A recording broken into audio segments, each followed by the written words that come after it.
Great, perfect. Thank you everyone for joining us. Hopefully you can all hear me. As I said before, please do message in the chat if you have any technical issues. So I'm Alice and I work at Kresen Kernow, and I'm joined today by my colleague Amanda and our guest speaker Gareth Parry. Who will be giving the talk today. So a few housekeeping bits. Please could everyone keep themselves muted during the talk, and then at the end you're more than welcome to ask any questions. You can either unmute yourself and ask a question, or if you want to ask a question in the chat, we can read those out for you, and you can put questions in the chat during the talk. And the talk will be recorded today, but we won't be recording the Q&A. So now I'm delighted to introduce Gareth to give a talk about our current exhibition, Cornish Connections, which explores the links between mining and telegraphy in South Africa and the international students that came to study in Cornwall in the 1960s and 70s. So Gareth is a trustee and volunteer at PK Porthcurno Museum of Global Communications, and he has retired as Professor of Applied Physics at Imperial College London, but still holds an Emeritus Professorship there. So during his academic career, he specialised in research and teaching in optoelectronics, optical fibre communications and semiconductors, and his current interests focus on the history of communications. So I'm really delighted to hand over to Gareth. And yeah, I hope everyone enjoys the talk. Thank you. Thank you, Alice. Do I just share screen now? Yeah, that's perfect. Great, thank you. We'll let you know if we can see it and everything.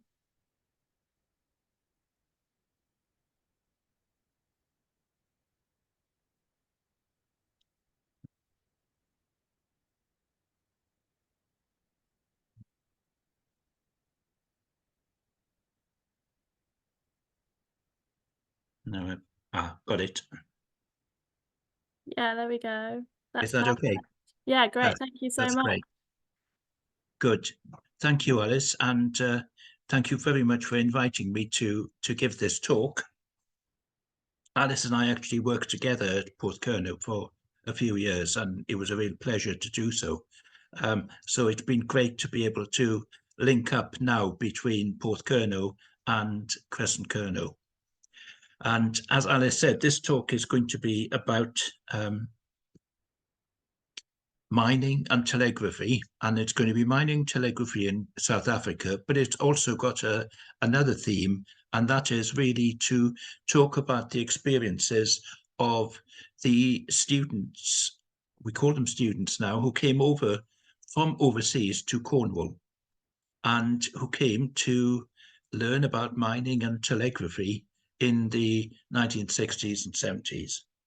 So there's two themes here, but the important thing I need to say first of all is that this story is a story that's come inspired by what Alice did in preparing the exhibition at Kernow, and if you haven't been to see it, it is a superb exhibition. I was really excited when I went around it.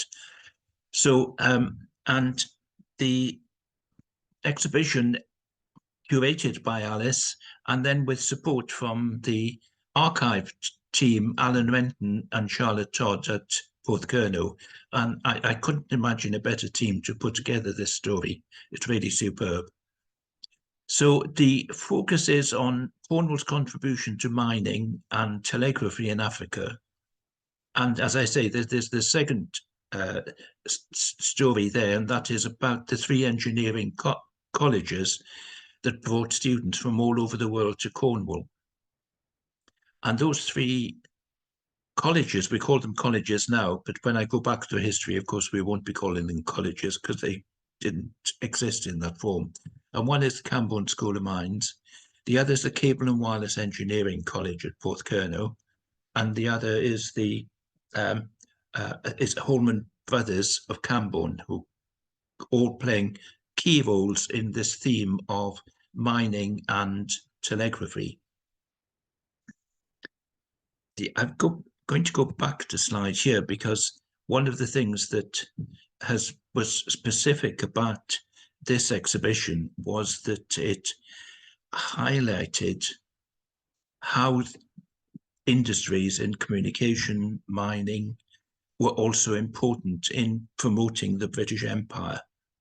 Now, there are some things we can be proud of with the British Empire, and we'll see that there are some things we don't want to be so proud of.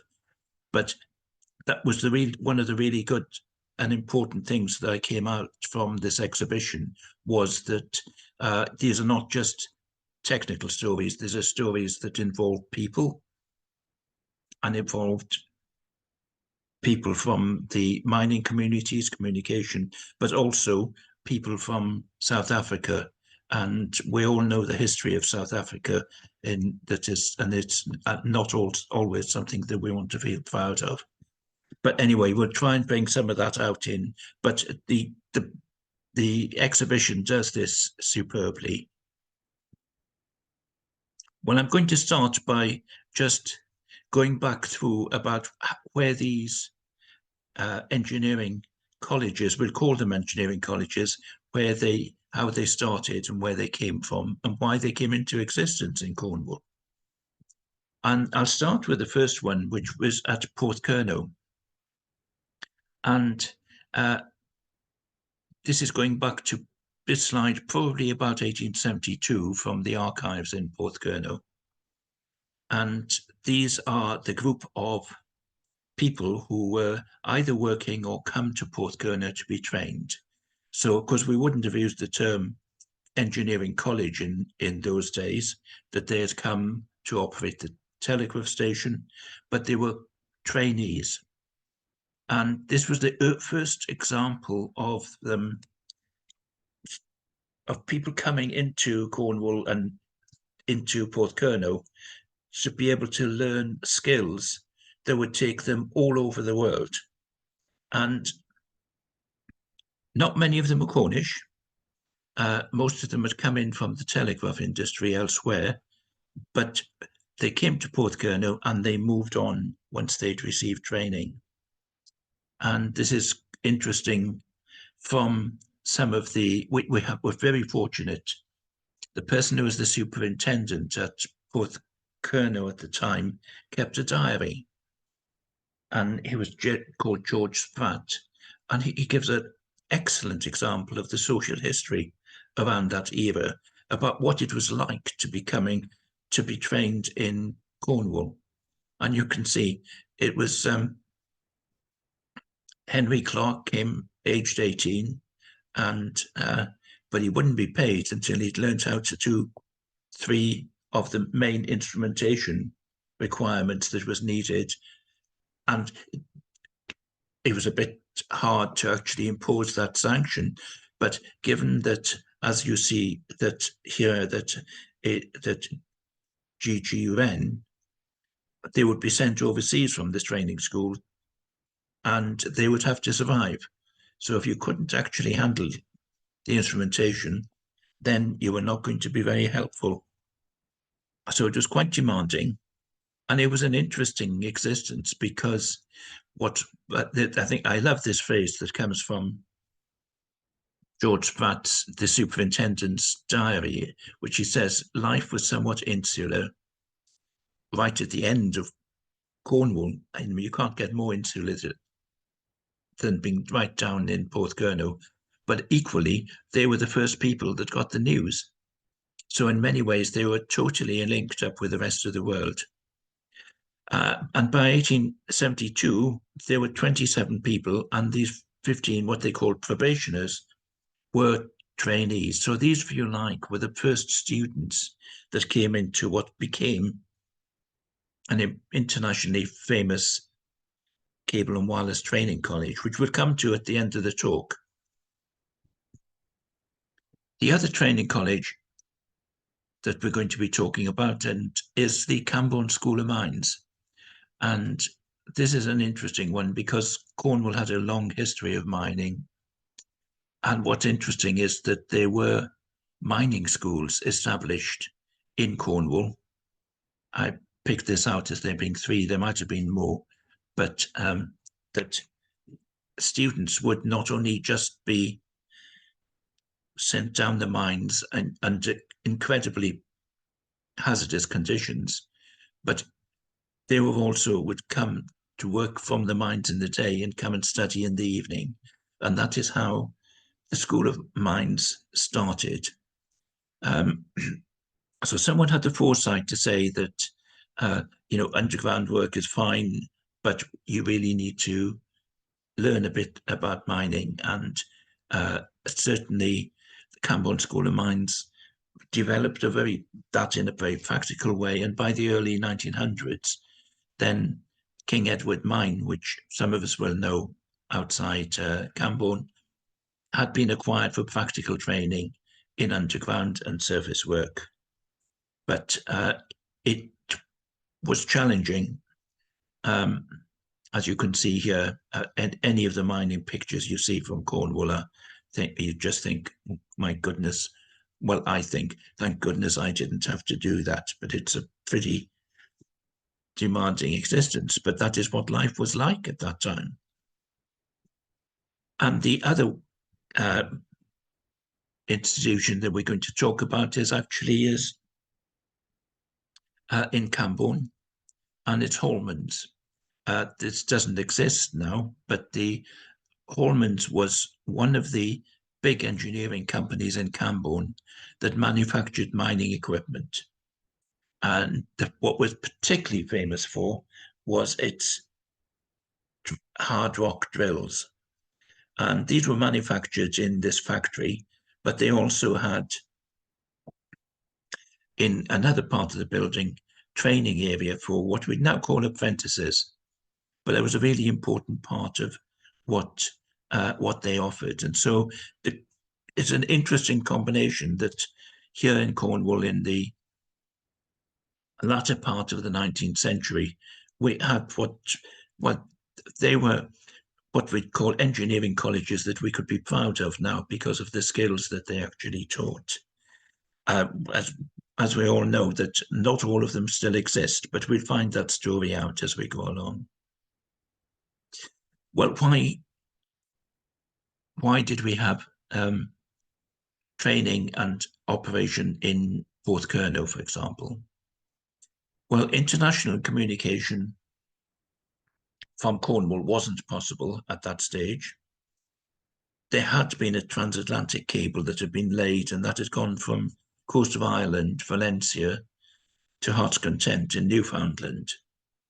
And there were various people involved in, I mean, that's an amazing story in itself, but but the people who are involved in promoting international communication, and that's cables under the sea, had the attitude that said, well, if we can get across the Atlantic, we can go elsewhere and we can go anywhere. And there was a go anywhere attitude, even if they didn't know whether they could do it or not. And of course, the important thing as well was that Britain was motivated to communicate with the British Empire, to promote trade, and actually, and we shouldn't underestimate this, is that communication gives control. And communicating with India, the jewel in the crown of the British Empire, was a key aim. And it was a great success, with Porthcurno and Cornwall being a very important part of that story. Because the first cable that eventually linked up with India did land in Cornwall at Porthcurno. And this is quite a famous picture from the Illustrated London News of the landing of the cable on the beach at Porthcurno. You can identify Porthcurno here because we've got Logan's Rock in the distance, and you can see teams of men hauling up the cable. The cable would have come off the ship and would be floated in on barrels to take the weight of the cable, and they would haul it up the beach and link it up into the cable station. And you see here the path that it took. It came from the red line, by the way, shows the path of the cable in 1872. And the important one was that in 1870, it got as far as India, to Bombay, as it was called then in India. And then went on from there very, very quickly on to Australia and the Far East. And the person who was leading this effort, and I often say that you had the vision of a global network. Easy today to say, well, you know, we can send email anywhere, we can phone anywhere, we've got a global network. There wasn't a global network. And John Pender had this vision of being able to send telegraph cables all around the world. And he set up a whole series of companies that really got joined together to form the Eastern Telegraph Company in 1872. And he's sometimes referred to as the electrical octopus because of having his tentacles in anywhere and everywhere. He was a businessman. I wouldn't say he wasn't an imperialist in the sense that, as we'll come across with later on, we'll come across Cyril Rhodes, who was most definitely an imperialist. But Pender was a businessman. He could see a business opportunity, and that's how he drove things forward. And I'll just, before we get to South Africa, just mention that the 1876, then the cables were going, well, you can see all the places, I won't read them all out, but they were getting right out to Cable Bay in New Zealand. And I often say to people, you have to look at the time scale here. 1870 was the first cable coming into Porthcurno that connected with India. Then it was extended. 1876, you're getting right out to New Zealand. It's amazing how quickly this happened.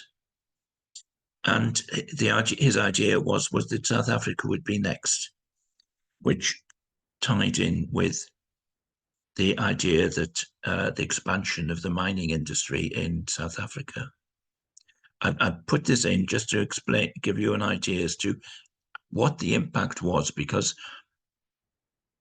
in 1872, you could send what I call an email. Actually, a telegraph message was an email.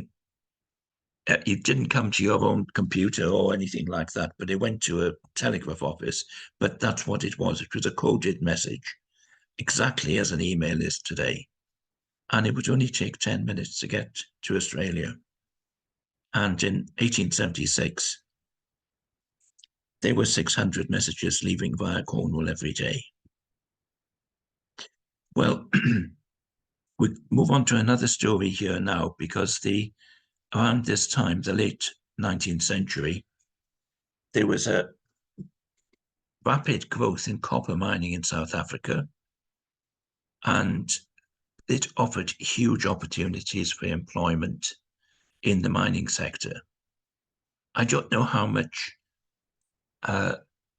what the employment situation was like from the native South Africans, but they certainly decided they would attract a number of the Cornish miners to South Africa, because Cornish mining has hit a low period, and unemployment was becoming high, and they had to look for other opportunities, South Africa, Malaysia, Australia, and elsewhere, because Cornish mining skills were really, really well regarded. But, you know, it had its downside. People had to leave their families for years. But around about 1850, the Cornish mining migration to South Africa started, and these were the Springbok and Oak Keep mines, and these were copper mines. So there were skills the Cornish miners brought, but South Africa was offered a huge number of other opportunities, because fairly soon diamond mines opened in Kimberley, That's around about 1870, and then we had gold in Witwatersrand in 1886, and these actually continued operating and employing Cornish miners until the First World War.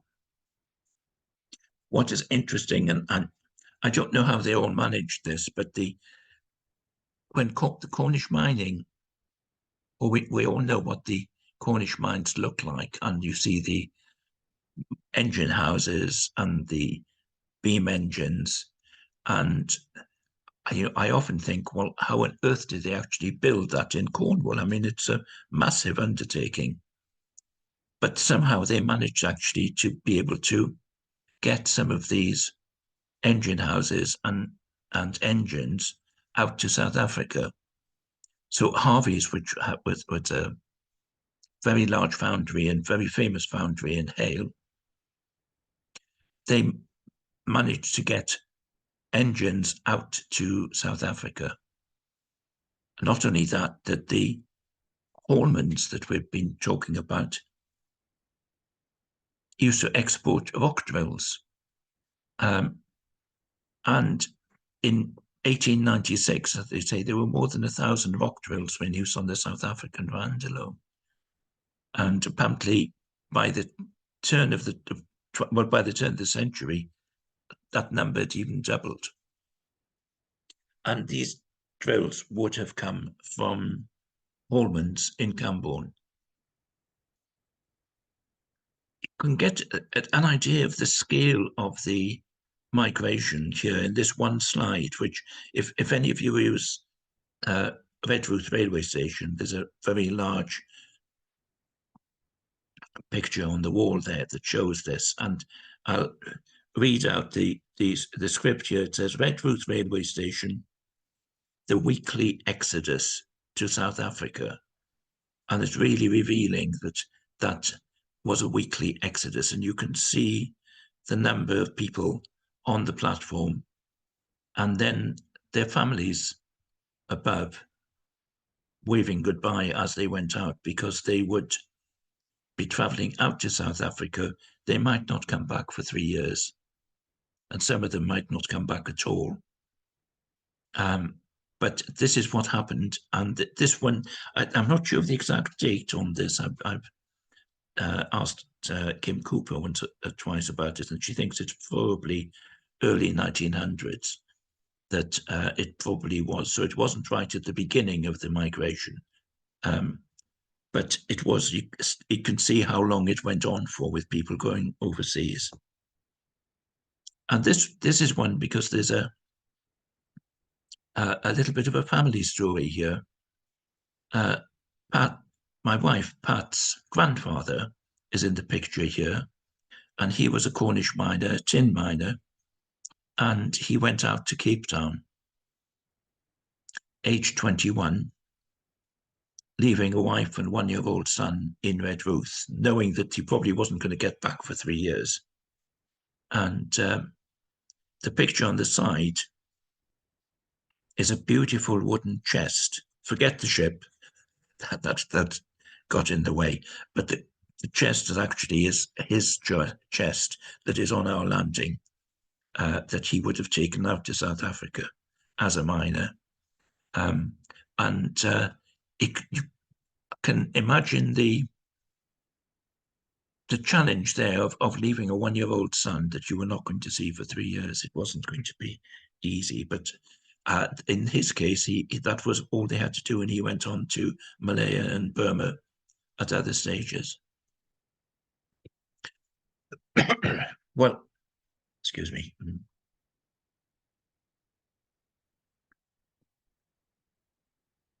Mentioned diamond mining, and a lot of the miners that went out from Cornwall for tin mining went out, then moved to diamond mining, and the big diamond mine in South Africa was in Kimberley. And this is where we have this character, Cecil Rhodes, who really dominated a lot of the politics in South Africa, comes into the picture, and he systematically bought out and consolidated diamond mines. And he got a near complete monopoly of the world diamond market, which ended up commercially as De Beers, very famous diamond company, and that's where that came from. The diamond mine here is I think it's an open cast mine, where you can see it. They talk about it as a big hole, and it looks like a big hole, but I get the impression that it was open cast mining, but it was also very hazardous, and the hard rock drilling into some of these mines caused a lot of illness in later life. Now, the John Pender that I talked about earlier that had taken the cables from Porthcurno out to India, he comes back into this picture now, because as I said, he had a vision of a global network, and once he'd established a network out to the Far East and India, it was pretty clear to him that the next thing to do was to head to South Africa. South Africa had resources that would be extremely valuable to the British Empire, and they would need communication. Up until this time, 1879, then the way you got messages back from South Africa was by ship. I don't know how long it would take. I think probably about two weeks or so to get a message back and forth. But he set up another company, and this was his company was called the Eastern Telegraph Company, and it clearly linked with a South African company. So he formed the Eastern and South African Telegraph Company, and they brought cables to Aden. And Aden was already connected to Porthcurno, so he knew he could actually establish connection to the to Britain. And as I said, he was often known as the electrical octopus, because he had links into all sorts of companies. That he was involved with Telcon, which was the company that manufactured the cable. So not only did he set up the company to operate, he actually ran the company that manufactured the cable. And the South African government had laid landlines to Cape Town and on the west coast, Durban on the east coast. And he was instrumental not just in getting to India, but he had a big influence in South Africa. And you can see the role of the British Empire coming in here when Queen Victoria sent a telegram praising communication between this country and my South African colonies. So this combination of communication, establishing mining overseas, was really a big part of the British Empire. One interesting thing was that such was the number of Cornish that migrated, was that a significant fraction of the white population in Johannesburg were Cornish. And the other thing was that William Jenkins was, as I said, my wife's grandfather. While they were there, they earned well, but they sent the money back to Cornwall. So there were areas in like Redruth or Camborne that when the checks came back in, weekly checks came back from South Africa, they were quite affluent. And the ones who struggled, the families that struggled, were the ones who did not have overseas support. But anyway, although the William Jenkins, my wife's grandfather, wasn't there, they did support families, and I'm sure many of the others did.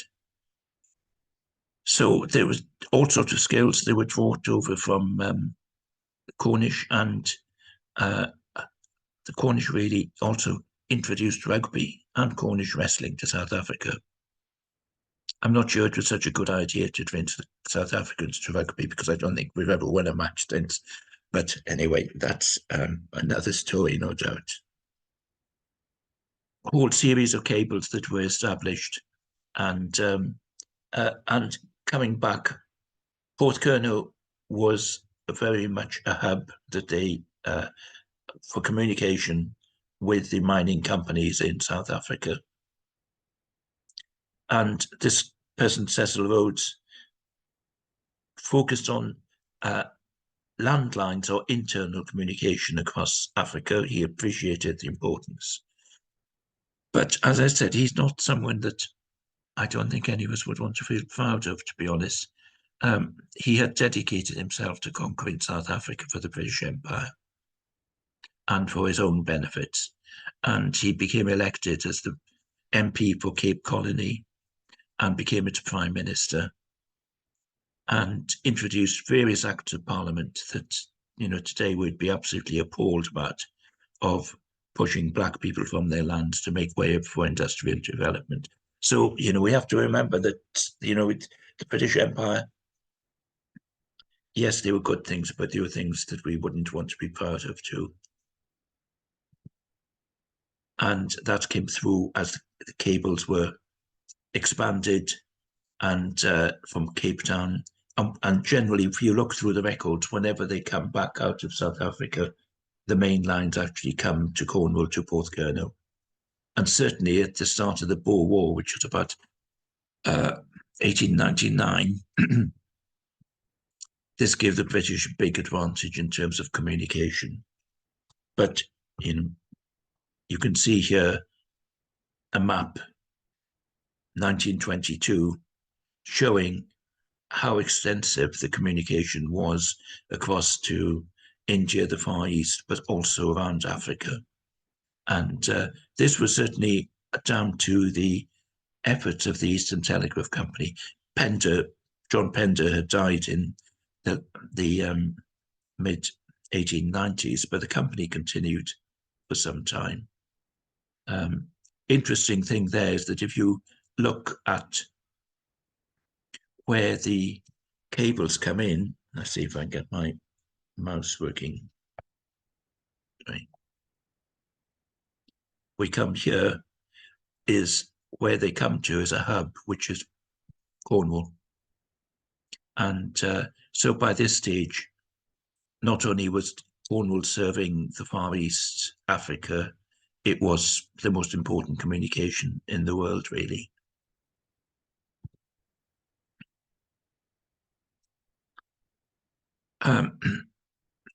Yes, we have the Boer War in 1899, 1901. So this is the environment in which Cornish miners were employed, and we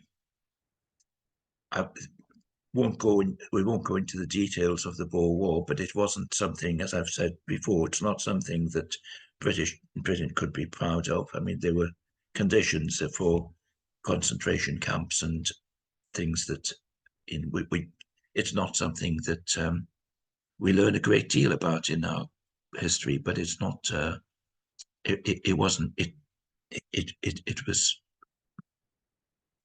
really extreme in terms of the violence that was brought about. But that was the environment.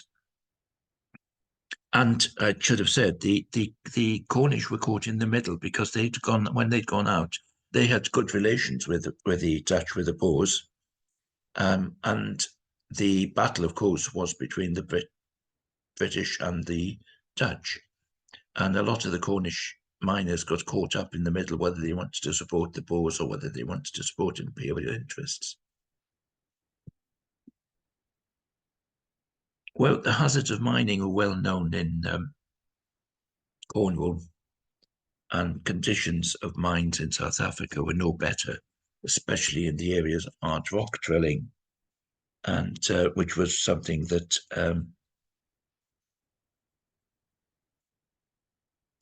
was used quite extensively in the South African mines. And my wife's grandfather, when he came back, died at the age of 51 at home in Cornwall. And a lot of others would have died a lot younger than that. So it's pretty hazardous. So, going to change tack now. bring in another person who's been important in communications in Cornwall. The person on the left here is Marconi. This was his scientific advisor, Ambrose Fleming. And Marconi came into Cornwall in about mid-1890s. And he's famous for his transatlantic transmissions from Paul II. They worked. It was an amazing experiment. It worked. But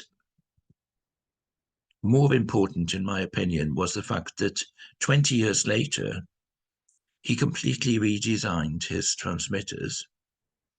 And suddenly they found that they could actually get wireless signals going from Cornwall that were lower power, shorter wavelengths. This is the only technical slide I'm showing, by the way. So, and such was the success of this that he, working with the Royal Post Office, proposed the establishment of an imperial wireless chain. And one of the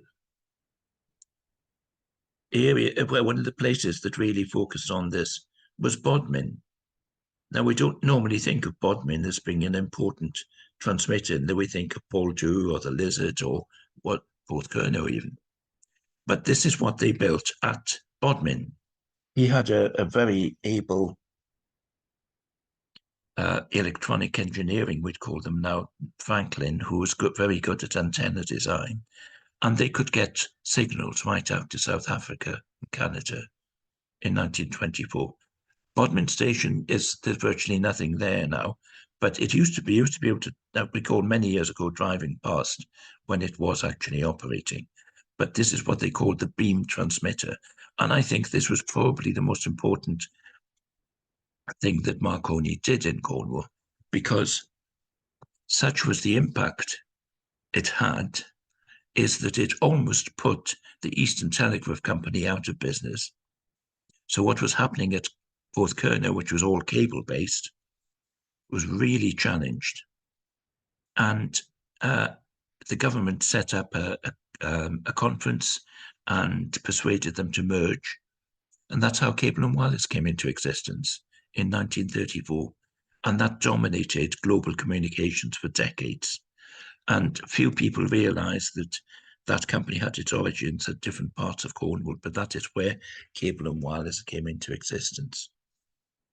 And Cable and Wireless realised that they had to have, so we're coming back now to the training colleges, to the engineering colleges, and Cable and Wireless decided that they had to have a proper engineering centre in Cornwall, and they built it in Porthcurno, and you could see this around about this photo is probably mid-1950s or 60s, and most of the buildings are not there now, but you can see this building, which was the telegraph station and is now the museum.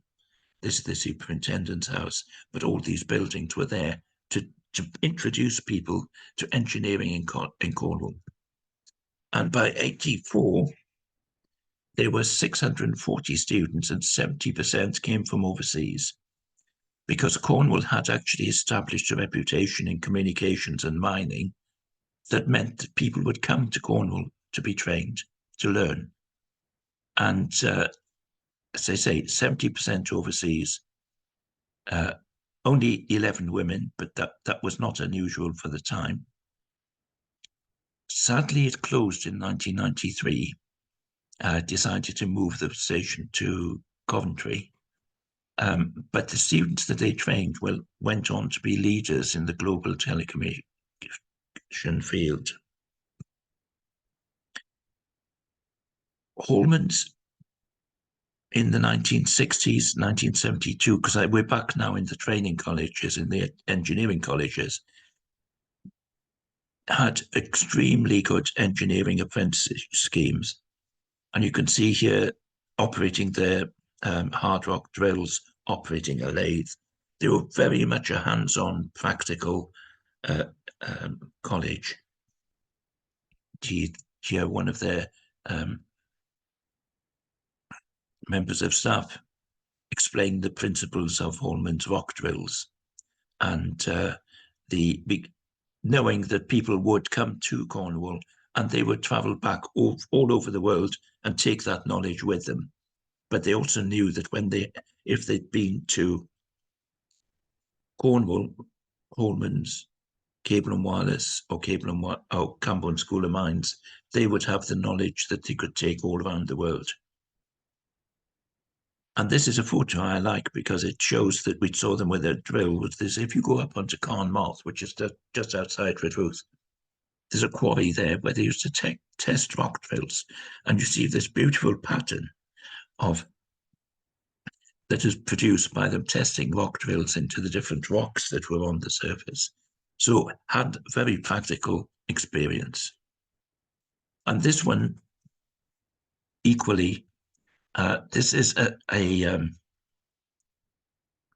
taken from the notebooks of one of the students that worked at Holman's, learning the skills that they did there in terms of machining, simple skills, hexagonal mild steel bar before chamfering. This actually came from the workbook of my wife's brother. So he was actually a grandson of William Jenkin, who had been one of the miners out in South Africa, and the whole family were actually tied up in this industry. His father had also worked with Holman's. So you'd have seen this in the whole history of mining families in Cornwall. And when people came from overseas and they wanted to keep in contact, they did so by, this one is a magazine for cable and wireless. It's called Zodiac, which allowed them all over the world to keep in touch with their previous colleagues. And you'd see examples of this in the exhibition at Porthcurno. But sport was also a very important part of all these engineering colleges. This is from the sports day at Cable and Wireless on a field up near the Minnock, but they used to play games with rugby. And one of the interesting things was that one of the most competitive games that they played was a rugby match with Camborne School of Mines. So these engineering colleges, they did interact socially in a big way. And there's one or two funny stories, of course, is that a lot of some of the students might have come from the Caribbean, and in cricket matches they never knew who was going to turn up to bowl, and sometimes the bowlers were more experienced than they perhaps anticipated in Cornish cricket. The bottle match for the Camborne School of Mines goes back to about 1903, something like that. And this is a competition with the Royal School of Mines at Imperial College now. And it still goes on. Started off with this match in rugby, and whoever won the bottle, as you can see there. Very important to have won the bottle. But these days it is a sports day for all concerned. And this is what has happened. Well, this shows where the students came from all over the world. This is Alice produced this. This is I think it's a lovely display because you can see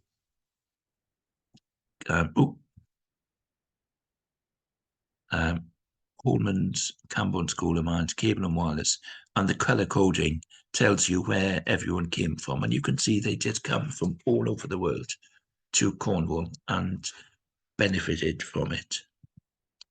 Well, the Camborne School of Mines is the only one of these engineering colleges that is now still exists.